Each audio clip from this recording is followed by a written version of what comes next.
Chapter 149. A frigid wind blows on the dead mountain, raising powdery white ice into the air. Cadiz essence for focus, Nautilus and werewolf for strength. I draw on them in my relentless assault against Sviatoslav as he parries and dodges backward. He flows around in a liquid manner that frustrates me to no end, avoiding strikes by a hair. There are so many things to focus on. Roland essence to keep going. I use and release as needed. My attention falters and Sviatoslav pounces. His blade rakes my arm. It takes a lot of effort not to drop Rose. I draw on the Econ essence to mitigate the pain and the Roland essence again to fight through it. My return strike pushes Sviatoslav back. Not bad, little sister. You are making progress. Ow. I reply eloquently. Fighting Sviatoslav, or Slava for short, irritates me to the highest degree. He has a very defensive style of fighting that uses a curved saber, and a range of movement that only Nemanata could match. More than once I thought I hit him, only for the nimble fighter to pull off some truly insane acrobatics. Once, he even stepped on Rose. The gall of this man. It cost him his shoe though. Not to worry, you will get used to it soon enough. Why is it that I have to learn so many things at once? I am almost 80 years old. Why am I even in school? I might protest to work out my annoyance. Of course, to stagnate is to die, Slava replies with a pompous air, hand brushing his long mustache. I pick up a branch and throw it at him. Look out. The overgrown walrus speaks, I huff. No need for mockery, yes? You are doing fine. I bet you could even handle two mortals at once. The truth is that I am temporarily weaker. Integrating a new tool in my arsenal means retraining me to make use of it, as I had done after gaining my intuition. As I had also done after obtaining Rose. One must keep a flexible mindset in order to reach the top, it seems. Nevertheless, I am slower and more deliberate while I practice. While I am fully decked out, I need to be mindful of an ever-growing list of parameters. There is Rose and her range, my opponent, my footsteps, the flow of battle, my armor and the way it affects me or even allows me to deflect a strike instead of dodging it, my magic, my firearms, my intuition and so on. The list is long and it would have been impossible to think of everything were it not for the Rosenthal essence and the improved memory it brings. More importantly, I am physically weakening. I drink more, slumber longer. I find my aura harder to manage. I have shared my worries with Octave and Slava, both of whom I trust for different reasons. They showed no signs of concern and so I expect that it relates to my progress, although I still show no signs of becoming a lady. I cannot wait for all those investments to pay off. The little sister is weary and distracted, Slava remarks. The conclave starts later tonight. I am concerned, I reply truthfully.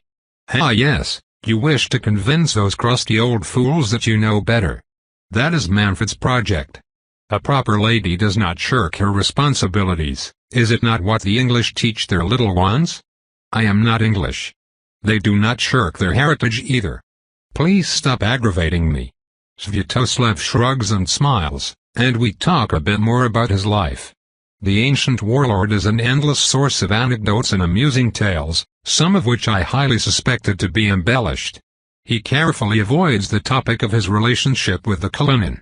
Politics is something he understands but does not enjoy, and he often complains loudly about time wasted offering guarantees or being tactful instead of being effective. I realize why he owns few assets despite his age. He is simply uninterested in any involvement beyond what it takes to maintain the status quo. A few of the older stories also concern his family with whom he has long since lost contact. It had been too many generations. They are gone, spread out throughout the endless expanse of Russia. It makes him suffer. It has become obvious to me that Sviatoslav holds family in high regard. Whether it is born from a cultural bias or out of personal preference, I do not know. Suffice to say that he has desperately been trying to find someone who could relate and now spends as much time as he can training and socializing with me. I appreciate his company. I consider Team Willow as work acquaintances, not friends. We respect each other, but we do not click in the intimate and comfortable way that I did with Umena or Nami. As for the rest of the knights, my many requests and questions somewhat sour the mood. In particular, Merlin has had it with my constant nagging. Sometimes, I wonder if they realize that many of us knights might be new to the organization but old hands at dealing with otherworldly threats. I am so used to them that I find the most threatening of them all quite fetching, if infuriating. I wonder what he and Savea are up to right now. After we are done, I walk back to the compound across a small trail, leaving the snow undisturbed. No one stops me as I cross the gates and walk into the main underground complex. My feet lead me deep underground to a place I had not visited before. A powerful pair of guards let me through a small gate into the conclave room proper. Several squads have been called back from the smoky pigsty fire that is Europe right now, as each kingdom and republic decides how to handle their own mages. The knights have split along the different tiers of the room.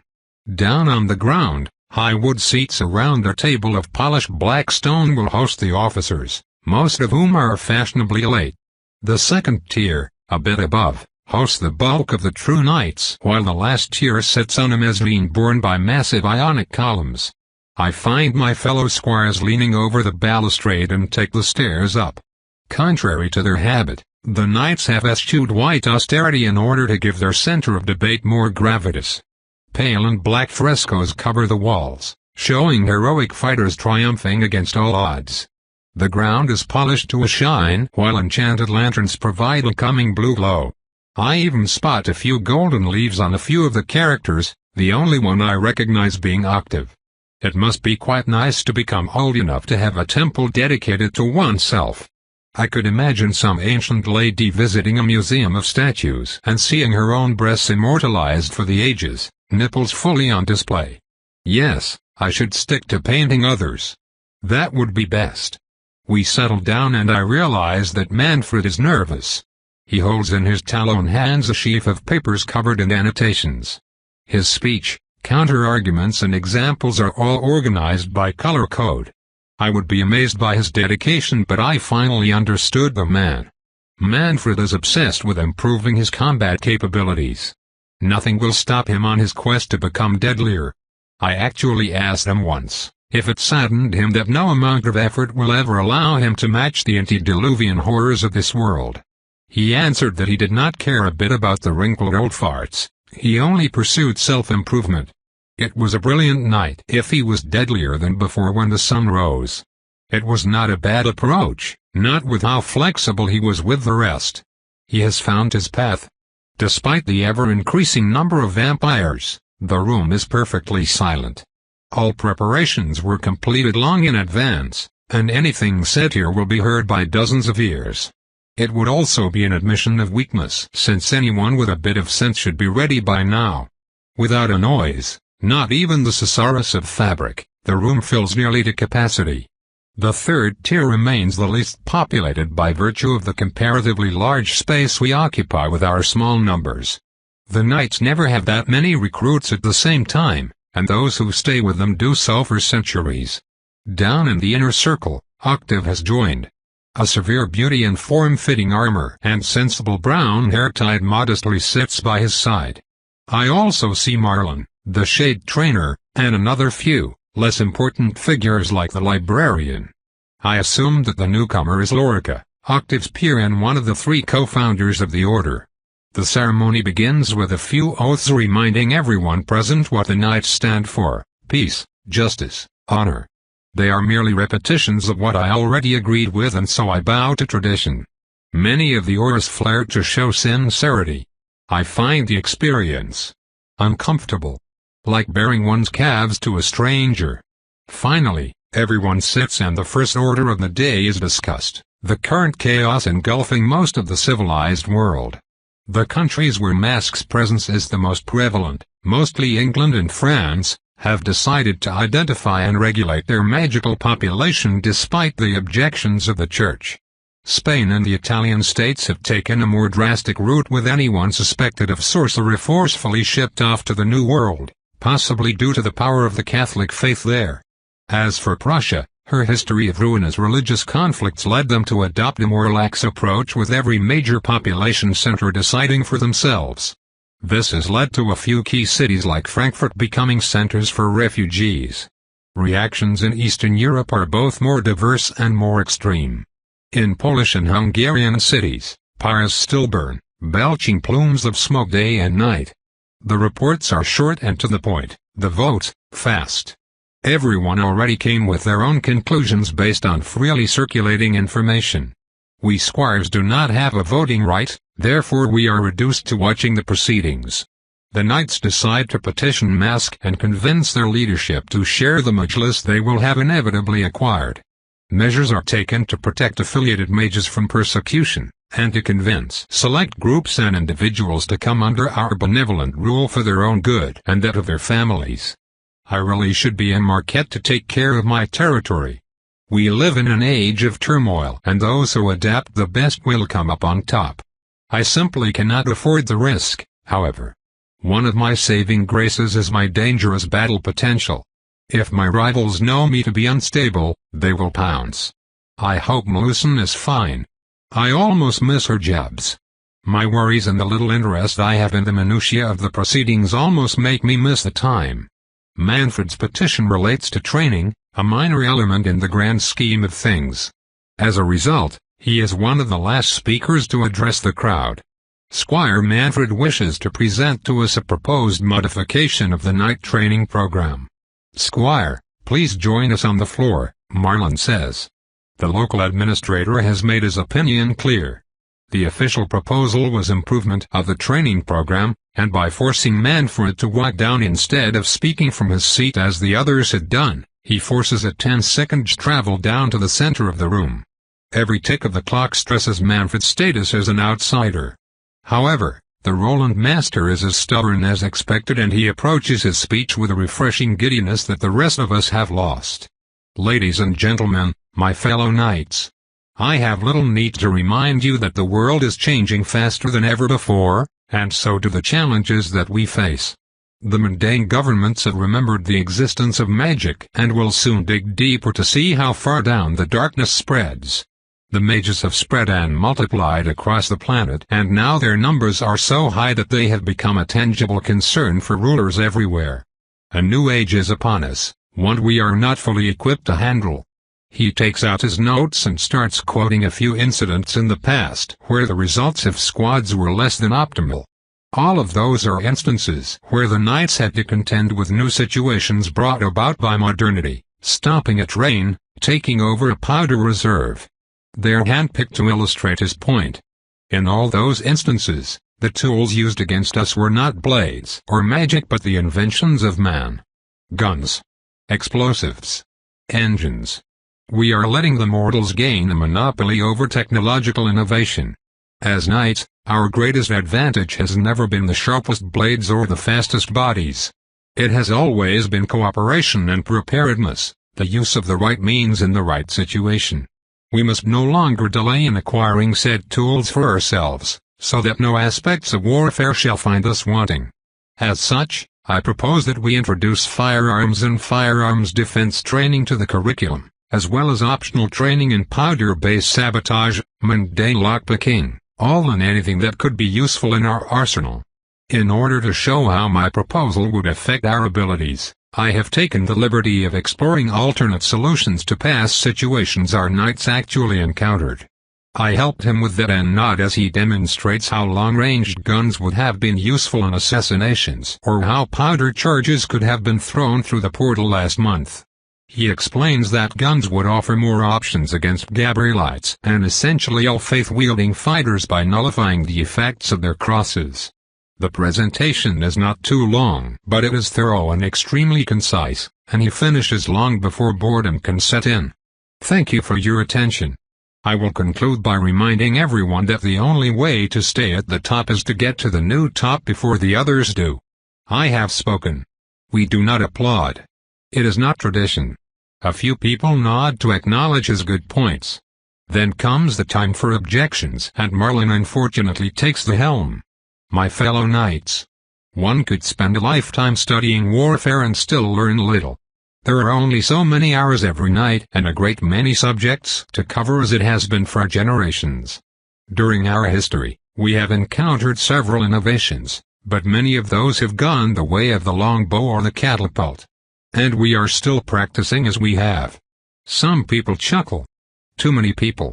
Our main priority during training is not to provide as many tools as possible, but to make sure that the most important ones are mastered. More knights have fallen through history to rogues than any other causes combined. Yes, guns are fast, but their wielders are not.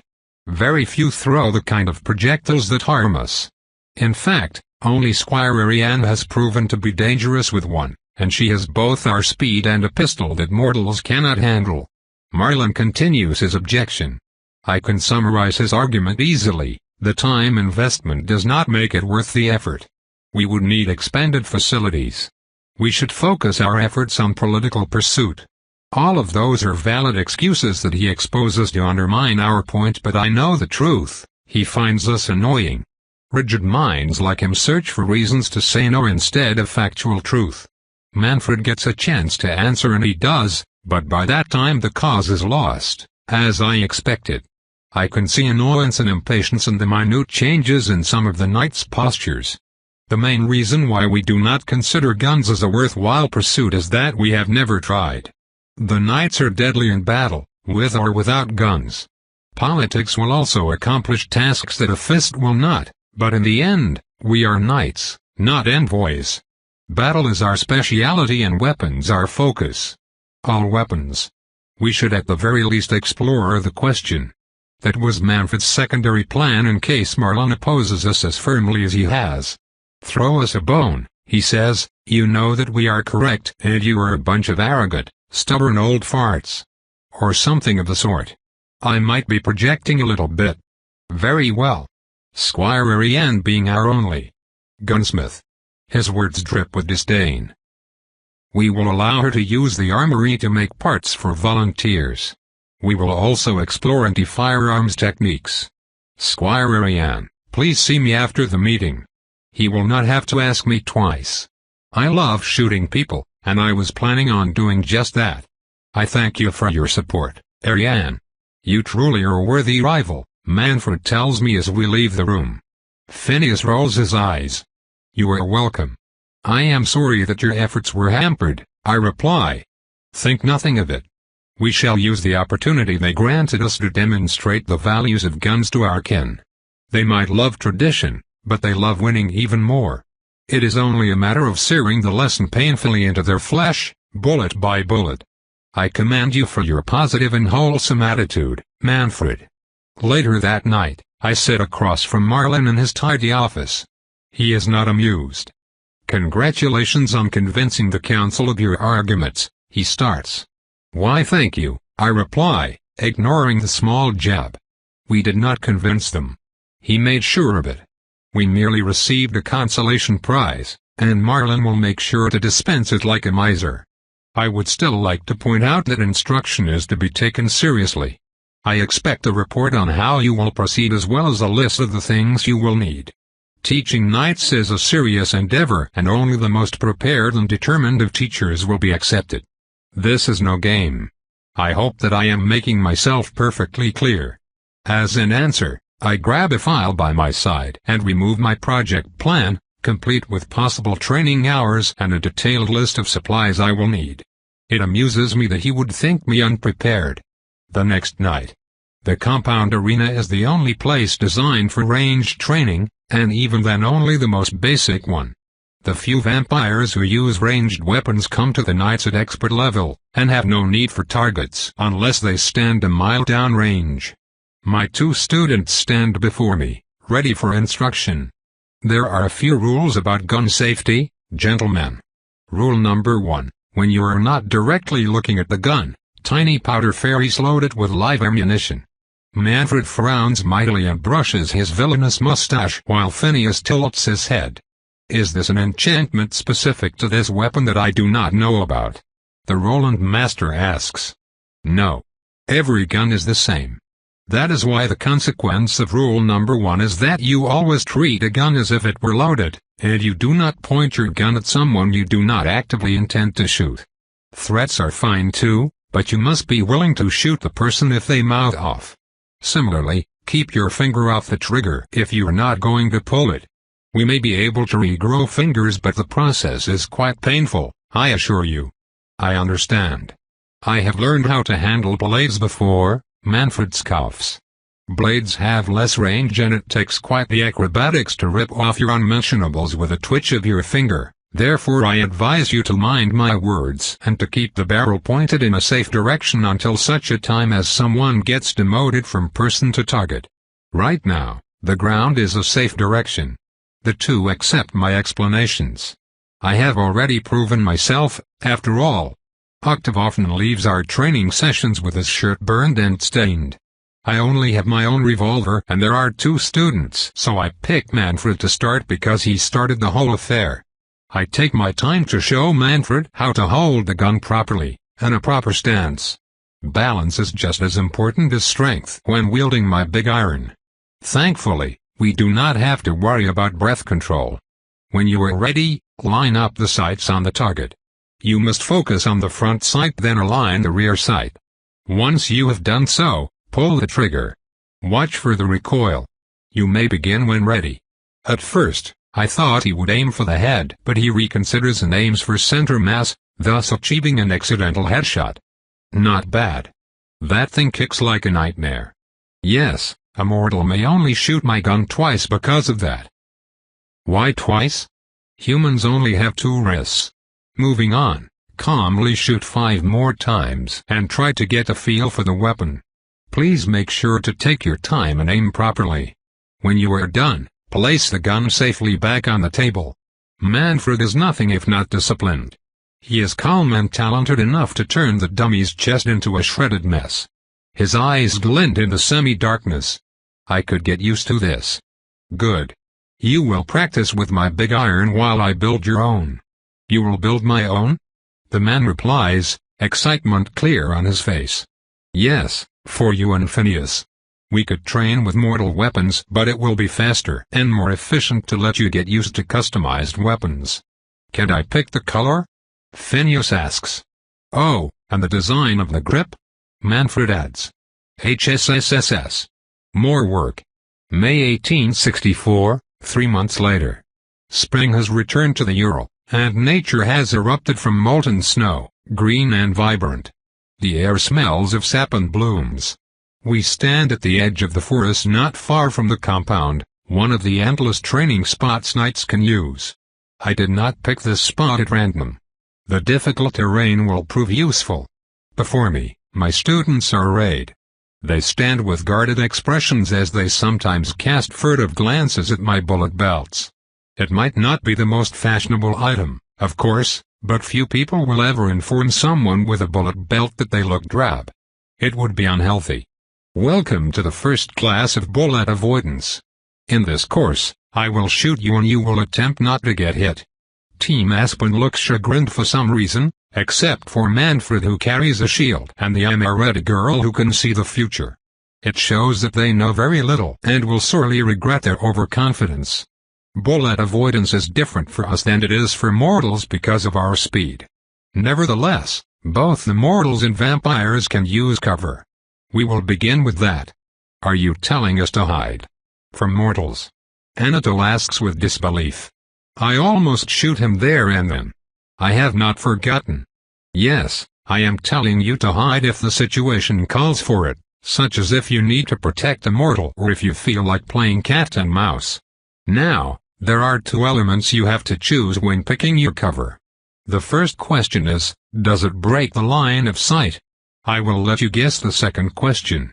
Go hide now but stay close enough to attack me. Team Aspen runs to the woods and disappears in an instant. They may not all see the interest of the exercise, but they are disciplined. I note that the Amaretta knight hid behind a dark pine. Her slender figure disappeared behind the thin trunk.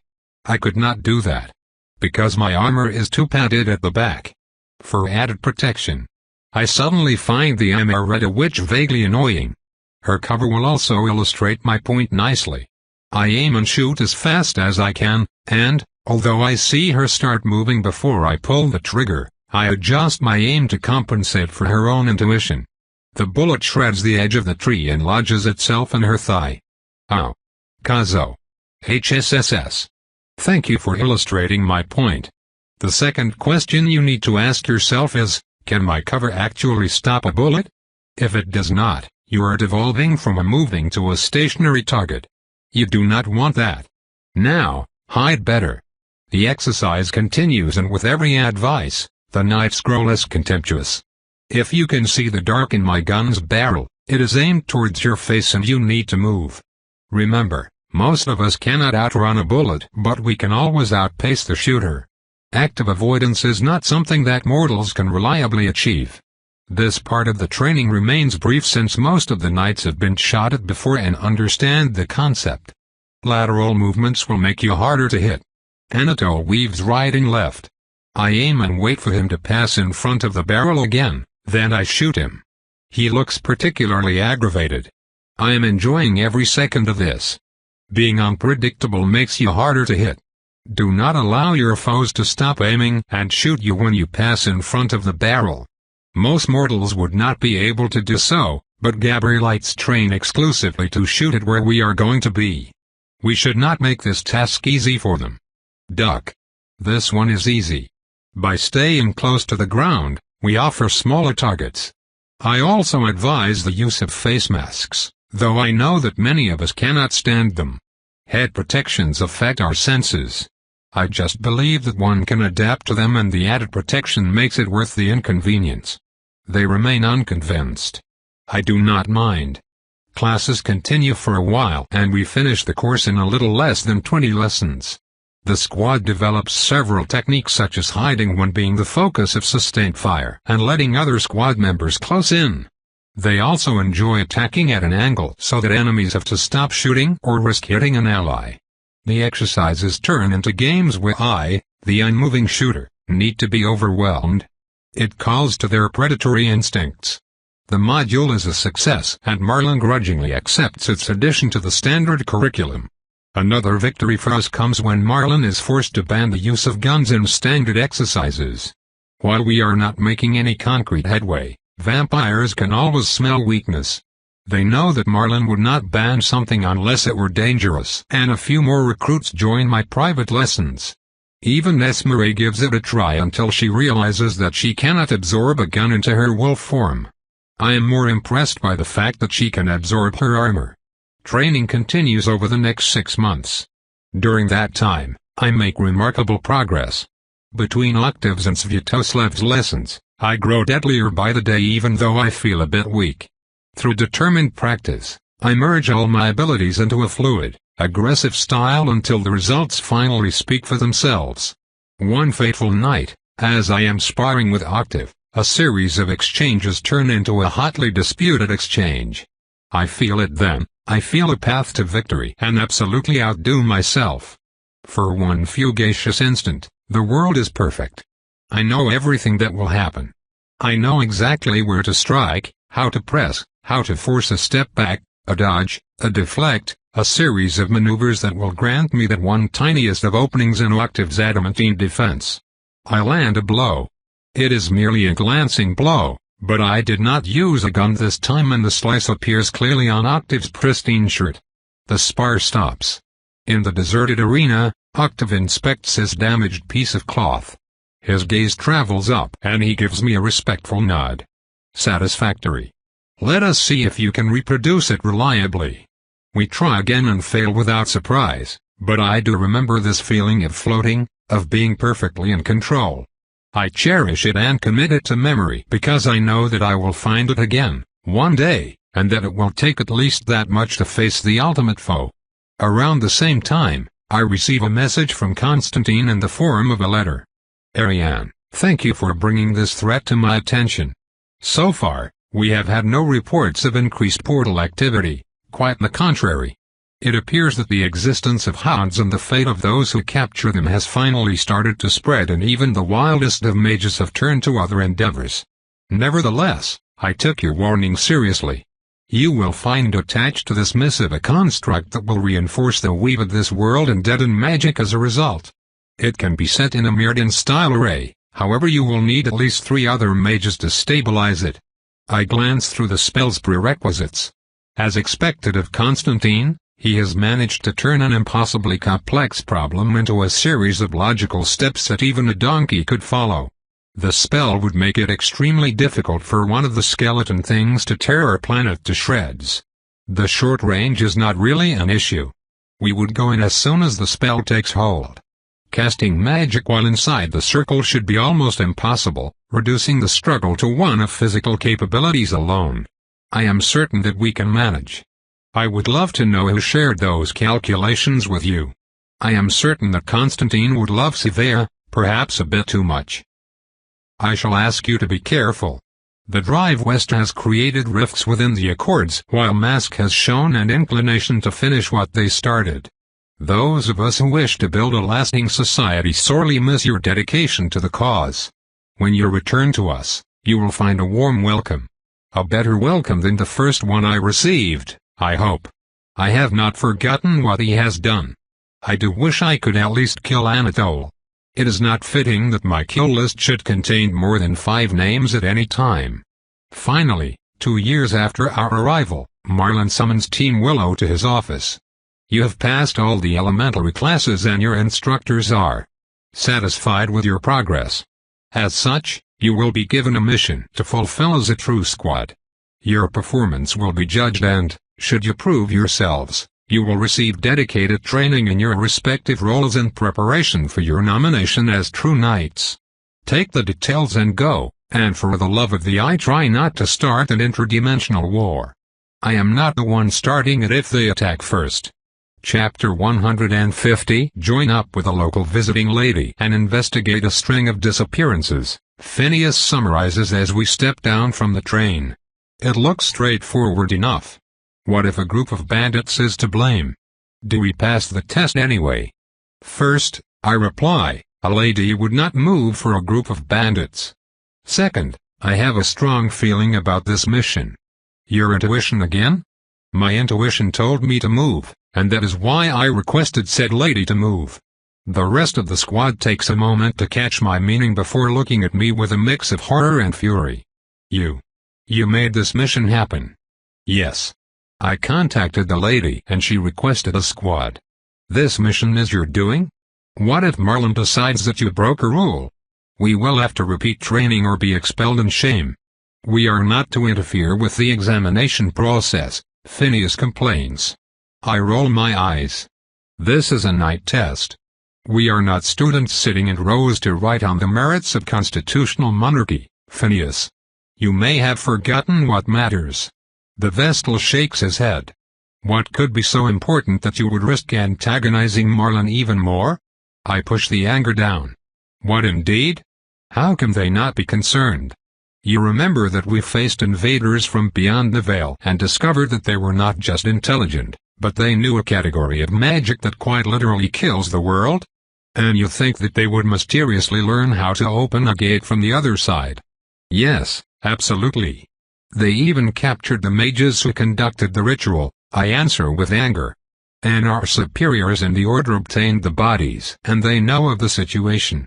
You would endanger our prospects just because you think that you know better than those who have kept the world safe for centuries? From rogues, perhaps. This is an entirely new kind of threat. Is it an American thing not to trust those in charge? Need I remind you that 15 years ago, Europe burned with the fires of those who did not trust those in charge? I hiss back. Our voices are raised. Conflict is never good in a squad. Not resolving it and letting it fester is even worse.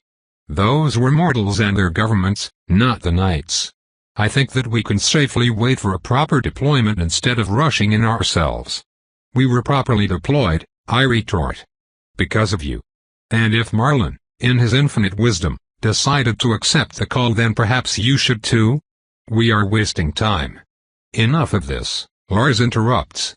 He is our official leader and we both fall silent. Your argument serves no purpose. We have been given the mission. We will fulfill it. Agreed, but one last point, Phineas says, you should trust the hierarchy of the organization you chose to belong to. A hierarchy is an empty concept. It does not give orders, the flawed individuals who constitute it do, and if you trust them blindly, then you are a fool, I counter. Phineas shrugs. Our difference of opinion cannot be reconciled. I do not care. We are exactly where I want us to be. Although I prefer winter myself, Poland looks quite nice at the height of summer. Perhaps the lack of acrid smoke carrying the stench of burnt human hair plays a part in my general impression. Nevertheless, we have been dropped in one of many isolated stations, with the only signs of civilization being log house villages surrounded by ripe golden fields. We are not too far from Krakow, which reinforces my suspicions. According to Savea, our world and its neighbor are dimensionally single-point contiguous, meaning that portals have fixed destinations. She implied that places in the same vicinity on Earth would lead to similarly close locations on the other side. In other words, and assuming that the invaders live in some sort of settlement, then this area of Poland is close to said settlement. Once again, the Poles have drawn the short straw, it seems. The train conductor gives us directions and we shoulder our bags and walk out along the edge of a light forest. Great patches of fields lie around us, with piles of straw showing that the harvest is underway. We move on for an hour under Lars' vigilant guidance. Our destination is easy to spot from the column of smoke. We go through one last thicket to see a small camp set in the middle of a village. A smattering of tents has gathered around a much larger one, a blue structure that only a traveling festival would possess. I would not call it gaudy. The word did cross my mind, however. The mortals of the camp look up nervously when we announce ourselves. Their attempt to show a relaxed front falls short, and they keep jumping at shadows. Most of them wear the sort of clothes one could see in the streets of Vienna. Most of them are male, too, and quite fetching at that. The lady was expecting you, she waits inside, one of them informs us in German, dreamy amber eyes betraying his worries. None of that now. The time for social niceties has passed.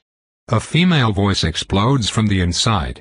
The tent's flaps bounce aside to reveal the strutting figure of a young woman, even younger than my own appearance.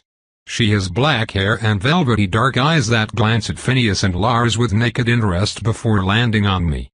Greetings, Victoria, I tell her.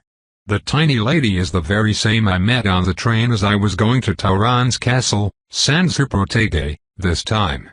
Ah, Ariane dear, you have come. Good. I was getting tired of sitting on my butt all night long while something clearly preys on the good folks. I protest. Only we'd never have that right around these parts. This is nothing less than poaching. You have, noticed disappearances in your land? Lars asks, apparently flustered by Victoria's direct manners. The short lady strides to my teammate.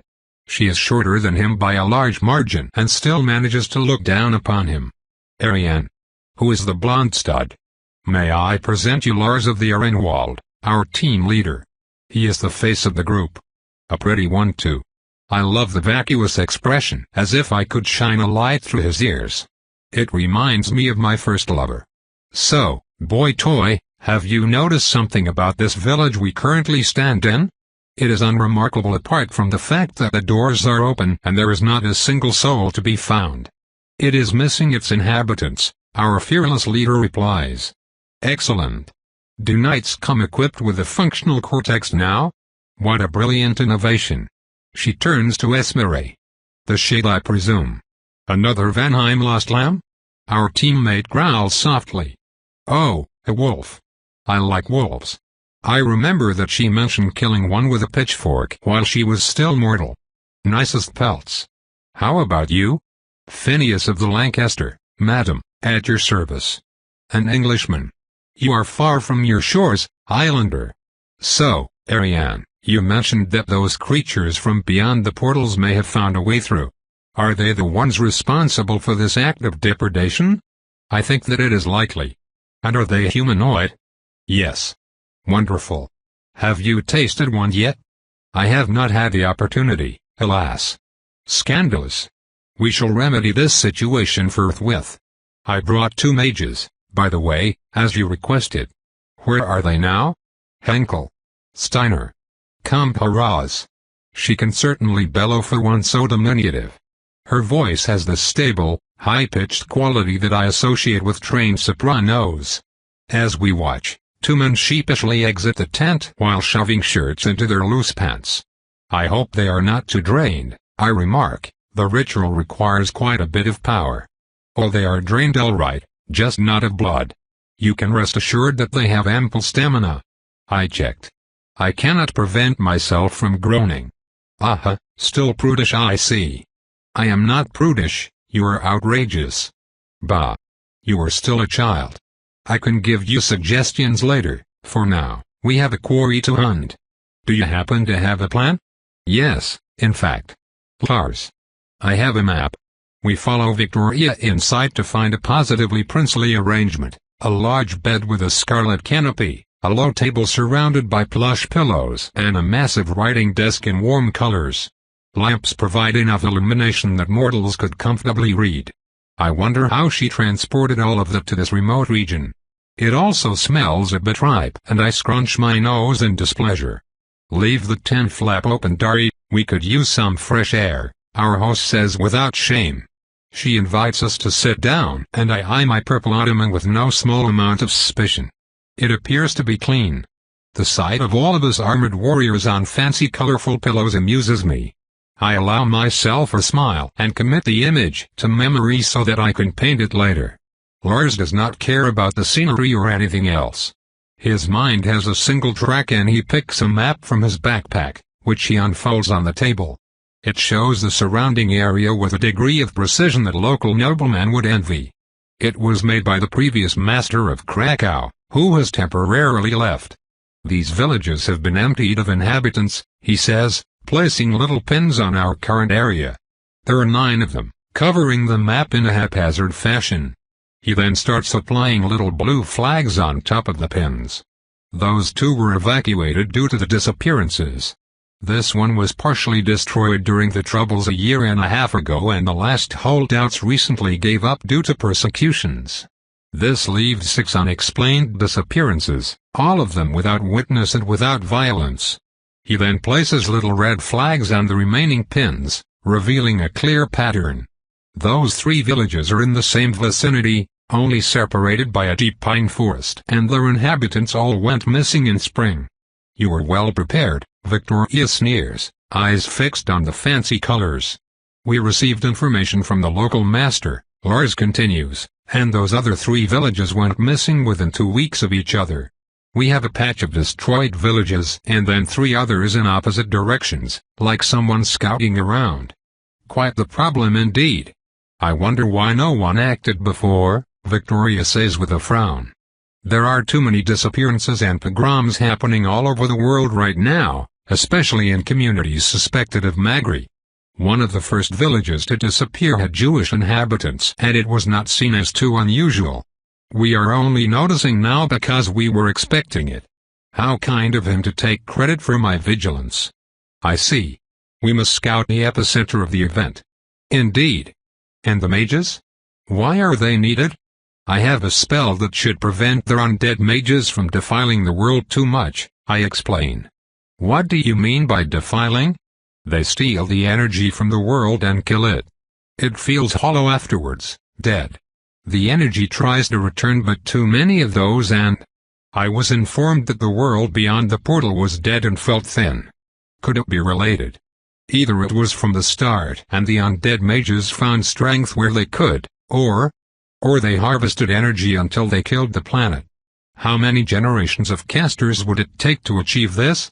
An interesting point, but purely academic.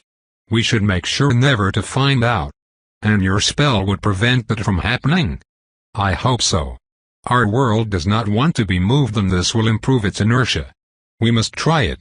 I can only pray that it will be enough. I succinctly explain the ritual. Although it requires 4 people at the very least in order to be stable over a large area, only 1 person is responsible for the casting, therefore the role of supporter should be easy enough for an experienced mage. Phineas already knows his part and I take a few minutes to explain it to our newest companion. Magic is such a fickle and annoying thing. I am glad that I found others to do it for me, Victoria says. We do not all share the same drive. My entourage will remain here. Let us depart. Our team leaves their personal effects in her tent. We only keep with us our weapons and a few select tools. Victoria does not wear armor, but she does change into something like a forester's dress. We move at a brisk pace with the two mortals on horseback following us at a good distance. They are quite slow. It takes us a couple of hours just to reach the first abandoned village. It stands intact yet empty, just like the one we left. Doors and shutters turn with a light wind. A disturbance echoes throughout its silent buildings. I can feel it, I say. Even weeks after the fact, the weave of the world still feels off. Uneasy. Yes, something is wrong, Victoria agrees. The undead mage's servants use a curious orb to mesmerize mortals. I would assume that they used it here and retrieved the locals. Quite likely. We are on the right track. Everyone remains calm, yet I cannot help but secretly fear for the future. The implication of our discovery has been mentioned. The other side has opened a portal themselves. They are not friendly. Between the Scourge Hive earlier and those raiders now, I wonder if the number of incidents involving foreign incursion will grow with time. If it occurs, it will only be a matter of time before our side sends their own war parties. Perhaps. The world has grown quite strange in the past few decades. This is Tarnazik, one of the 3 villages that were hit first. From now on, we should assume that we are in enemy territory, Lars says. Squad, fan out. Esmeralda will take point. Will you allow us to protect you, Melody? I will remain at the back with my 2 pets. Be sure to call me if anything happens. Of course. We separate, and I roam through the nearby forest like a ghost. Strolls such as this one used to be a great source of enjoyment and relaxation, but this time someone disturbed the life and tranquility of this heavily wooded area. The night is too silent. Most of what could move did so already. In another few months, the trees will start to die from whatever they hide from us. My feeling of unease only grows as we tread deeper with great vigilance. I see no traps, perceive no magical constructs. It does not mean that there are none. The invader's grasp of magic is simply too different, and we might be walking into a trap. It does not matter. Someone has to go. I crest a small incline in the forest and watch the next valley unfolding in front of me. The vibrant green of early summer greets me in all its glory, with many leafy trees struggling to gather the sunlight they need by day. Nothing out of the ordinary can be seen, yet I close my eyes and taste the weave, and my unease only grows. This is wrong, all wrong. What those creatures are doing is the burned earth, take everything sort of conquest that even the Huns did not do systematically. Our enemies have more in common with the locusts that they have with us despite their clearly humanoid appearance. I wish I could unleash my sire upon their world and then close the portal behind, forever. A bird call interrupts me. I react immediately and leave my hiding spot to rush forward. There are very few birds here, and I easily recognize Esmeralda's call sign. I am first to arrive by the woman's side. She kneels by the only path through the thick underbrush, the same that Victoria and her mages are currently following behind us. The Turkish girl does not move, she has no need to. Her finding is obvious. Someone put up an alarm between 2 trees. I feel thoroughly insulted. When setting up an alarm, discretion must be considered. Any enterprising thief will find a way to bypass a trigger if it is too obvious. Whoever designed this one did not take discretion into consideration at all. They performed the magical equivalent of dragging a rope across the path and fastening a pair of bells to it. I will admit that the enchantment is sound. I just feel ridiculed, looked down upon. The glyph is even plainly marked against the surface of a withering tree. Its alien composition shows a lot of triangles and twisted angles, a sharp and aggressive design that gets in resilience what it loses in subtlety. An alarm. What should we do? Phineas asks. We go on. Keep your eyes peeled because this could be a decoy.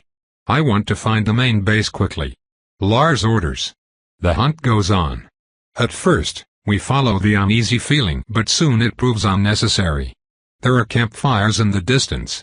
The smoke rises in the air and diffuse plumes into the cloudless sky. We reconvene once more with Victoria. I will come as well so that I may report to the Dvor Council. My pets will remain hidden behind, she tells us. We sprint to a small elevation to the side and make our way to the top. There are no sentries and no traps. If there were advanced traps, we would have seen them already. They are not taking this seriously, the Dvor lady observes. They seemed quite arrogant, Phineas agrees. Remember that they have tools against which mortals are defenseless. They have had no cause to fear us yet, although I would believe that the slaughter of their men in Krakow should have been taken as a warning, I say. In any case, we should check the camp. We all crawl through high grass and inspect what we are up against. The camp is as large as a small town already, arranged in a triangle. Cages of baying hounds form one side, individual tents in purple leather and racks of weapons another. As for the center, it hosts a massive gate that leads to a city. An actual city. From where we stand, I can only spot pavement and earthy walls. The stench permeating the place reminds me that those are waterless soldiers at the height of summer, and that their latrines must be full. As we watch, a new convoy crosses the Vale, bringing with it 50 soldiers in metal armor and another undead mage. Just like its predecessor, they are incredibly tall, but this one wears grey robes inlaid with colorful gems and a strange sort of crown. It confers with one of the servants who kneels before its presence. Another undead mage exits from one of the tents. So, yes. We are going to need reinforcements. By the eye. Shh. We stay put for a few more moments then leave like mice. As we run, I cannot help but consider the unexplainable circumstances we find ourselves in. First, they have had this portal open for a while now, which begs the question, where are the rest of them? I counted only about 500 fighters. There should be many times that number now unless they are being overly cautious, and if they are being cautious, then why not build fortifications? At the very least the wall. Warfare in their land must be quite different from ours, or there is more at play than we can guess. I shiver and give up on understanding their alien motives. We ignore too much. Any hypothesis I could conjure would be an idea floating in the air. No, if we want to learn the truth, we are going to need prisoners. I know just the way. So do the others as we run back to the alarm with no one the wiser. We come across other similar constructs and even tracks that suggest common patrols, but no other signs of activity. You would really think that invaders would be more cautious. Phineas spits with annoyance. I, too, feel miffed. They are poor hunters, too brazen and arrogant. And it will cost them. You do not let your guard down even when taking out a weak prey. Those who do not learn, die. The question is, Lars says, do we trigger it, knowing that they will learn they have been discovered? It will cost us the element of surprise. Their most dangerous feature is their magic. Remove that, and they are a minor threat. We must know if we can defeat them, Phineas replies. Ariane, you are the architect of that spell. Can they find a countermeasure if we cast it now? I am in no way the architect of the spell. It was made by Constantine, the greatest blood mage since Semiramis herself, based on notes by Savea, genius of the Court of Blue. This spell is not mine yet I understand how it functions. It is not active in the way shields are. It solidifies the weave and only time can bring it back to normal. To counter its effects, one would need to not just understand the fabric of this world intimately, but also work against the weave itself to undo the effect. Those mages look down upon us. I doubt that they harbor an academic interest in our world. They are too condescending for that. I agree, Lars says. Then let us proceed. Ariane and Phineas will be front right and left while the human mages will be at our back. The rest will fall upon our foes first, except for Esmeralda who will carry word back to the knight leadership should we fall. We will only trigger the spell if one of the mages investigates. If two or more do, we will retreat. Lady Victoria, will you join us? With pleasure, but my pets will remain behind. That would be best.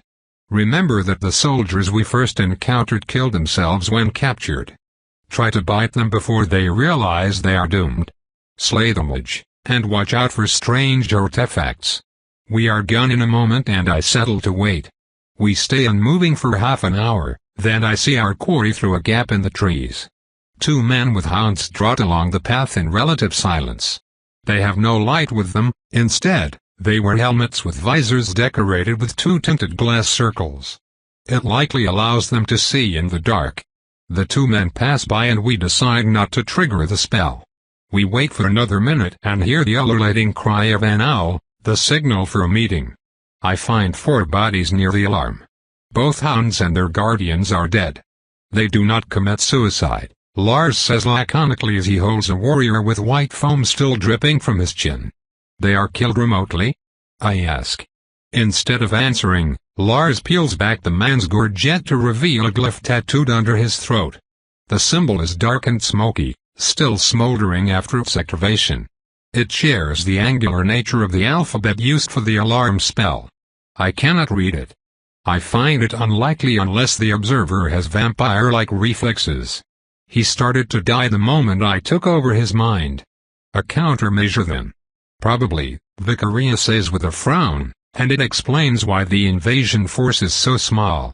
It does? I ask. I am not alone in wondering how she reached this conclusion. They do not trust each other, at all. Only a society rife with paranoia would develop and implement such a barbaric tool in all of its agents. I am sure that the same dispositive was used on the minions you slew in Krakow. I wish this piece of information had been shared with us, I grumble. The rest of the team does not react. We are back to my lack of trust in our hierarchy. This time, I believe that our leadership made my point for me. So do I, Victoria says. In any case, we did not find any strange artifacts. We can reset the trap and hope that they send a bigger patrol before dawn. Her concern is genuine. With summer well on its way, the nights are shorter and so is our window of opportunity. It has become clear that we will not get a prisoner. We should still attempt the spell. Murray leaves once more to observe us from afar and we wait in ambush again. 1 hour later, a larger patrol arrives. 7 men plus tamed hounds, more cautious than their predecessors. It seems that, although they may be arrogant, we are not facing complete idiots. Unfortunately for us. Unfortunately for them, their vigilance does not save them against a night squad and a powerful lady. Time drags on and we now expect a more serious war party. It takes another hour for them to arrive, and only 2 hours remain before sunrise. This time, the 20-man group is led by an undead mage from what I can hear of heartbeats and feel of its oily aura. I lay low as they move on because I fear detection. The undead mage searches for threats, I can tell, but it does not seem to find us before it walks into the perimeter. I feel its nauseating passage in the deepest part of my being. The creature is an abomination, a reaver of life. I now believe with certainty that this creature is partly responsible for its native world's demise. A signal, the call of a bird of prey. I cast as the sound of combat erupts from the patrol. I have little time. I use special runes I inserted in my gauntlet and call upon the spell by slicing my palm open. Thick black blood levitates and coalesces into a form, both simple and so very evocative. An anvil. The world is heavy. Oh, yes, so heavy. It refuses to be moved. It fights and resists like a grumpy old bear, only allowing the lightest and trickiest of schemes to alter its shaggy fur. What the world hates the most, however, is strangers encroaching on its territory. Stubborn foot and clenching jaws.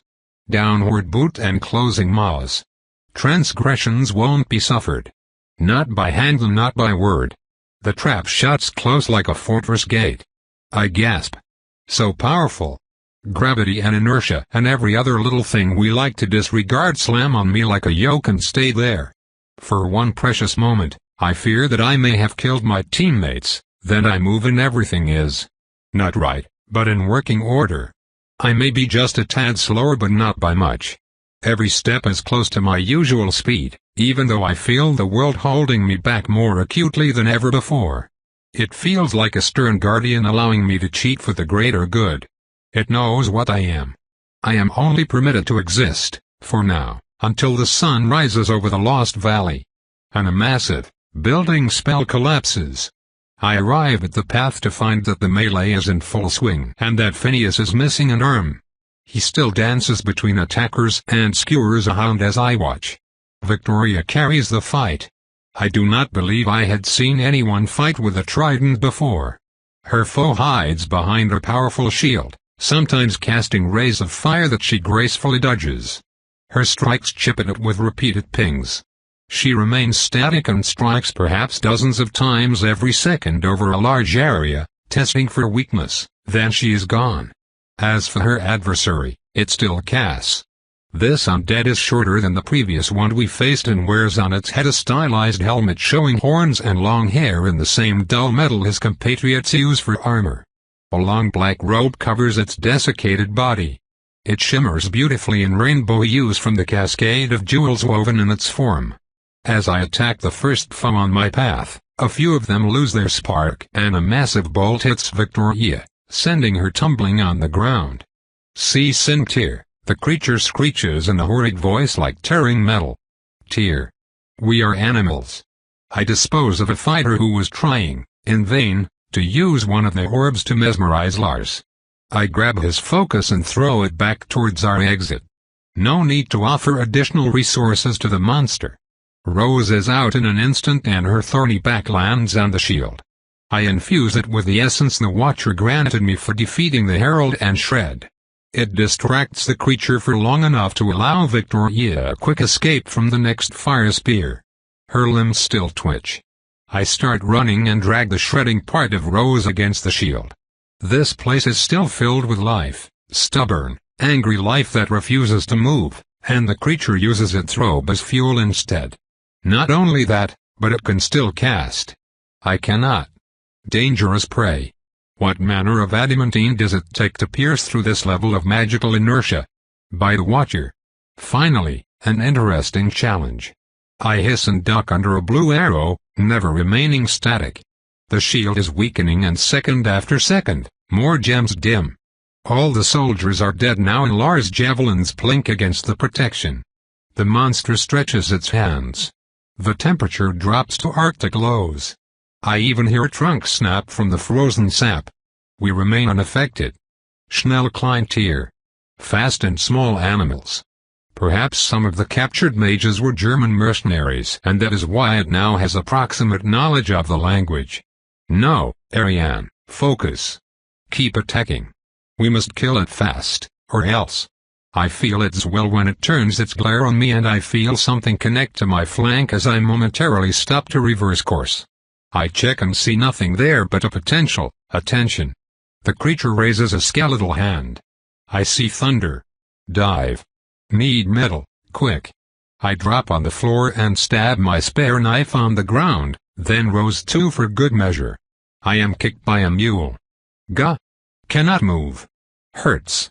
Cold pain that courses through my body and burns everything away. Then it is gone.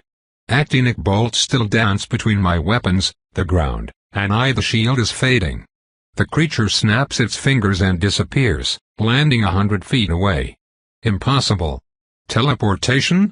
For one instant I feel its gaze on me as I pick myself up. The others are going after it. It raises a finger and I am lifted, feet dangling. I struggle against the spell and feel it break. My right hand is free. I twist in the air and avoid a fiery bolt aimed at my heart. With the other hand, I draw the big iron and perform the most seamless, beautiful shot of my entire life. The creature's head snaps back and its helmet cracks with the sound of broken chimes. It folds like a bag. The others land on it and Victoria tears its head off. I stumble once again. Hurt. My left arm hurts horribly and I can see why. There is a burnt hole where most of my elbow used to be. My arm hangs by a miracle. Pain. Fire. I have you, Esmore says. She helps me to my feet, eyes fixed forward. She is holding the sphere I threw away. In front of us, the others are dismantling the body and splitting its parts. Lars grabs the mummified legs and arms. Something is electrifying the air. We must leave, now, I know it. We need to go. I croak. The others sprint. We are away. From the camp comes a flare. A yellow projectile climbs to the heavens and bathes the Polish forest in sunny radiance for a handful of seconds. Somewhere to the side, a lone surviving bird lets out a startled chirp, then the thing descends upon where we fought. I yelp as I am thrown to the floor by the cataclysmic shockwave. We are all sent tumbling like puppets. Heat and something else washes over us. I cannot breathe. I cannot hear. I can feel my arm painfully knitting itself back together. I know the thirst again. Then the world snaps back into focus and there is nothing left behind us but an incandescent crater where the forest used to be.